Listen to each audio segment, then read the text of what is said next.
ദാനിയേലും അവൻ്റെ കൂട്ടുകാരും സത്യദൈവത്തെ ആരാധിക്കുന്നവരായിരുന്നു. ദാനിയേൽ ആരോഗ്യവാനും സുമുഖനും ബുദ്ധിയുള്ളവനുമായിരുന്നു.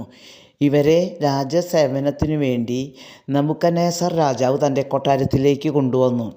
ഇവർക്ക് രാജാവിൻ്റെ ഭക്ഷണം, വിഭവസമൃദ്ധമായ ഭക്ഷണവും രാജാവ് വീഞ്ഞും കൊടുക്കുവാൻ ഉത്തരവിട്ടു. ദാനിയേലും കൂട്ടരും രാജാവിൻ്റെ ഭക്ഷണം നിരസിച്ചു. രാജാവിൻ്റെ ഭക്ഷണം കഴിച്ച് മലിനമാകാതിരിക്കാൻ അവർ തീരുമാനിച്ചു. അവർ ഭക്ഷണം കൊണ്ടുവരുന്ന സേവകരോട് ഞങ്ങൾക്ക് സസ്യാഹാരം തരുക.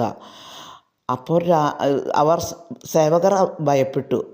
അവരോട് ദാനിയേൽ പറഞ്ഞു, നീ ഞങ്ങൾക്ക് രാജാവിൻ്റെ ഭക്ഷണം കൊടുക്കുന്നവരെയും ഞങ്ങൾ പച്ചക്കറി ഞങ്ങളെയും നീ 10 ദിവസത്തേക്ക് ഒന്ന് പരിശോധിക്കുക.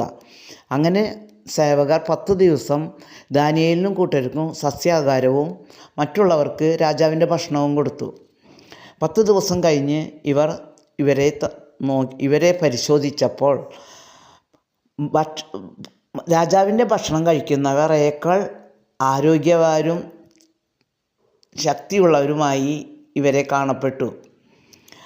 നമ്മുടെ കർത്താവിനെ ആശ്രയിച്ചാൽ അവിടുന്ന് നമ്മെ നിരാശരാക്കുകയില്ല. നമ്മുടെ ഇഷ്ടത്തിനൊത്ത് അവിടുന്ന് നമ്മോട് പ്രവർത്തിക്കും. കർത്താവ് പറയുന്നു, ഞാൻ വഴിയും സത്യവും ജീവനുമാണ്. ആമേൻ.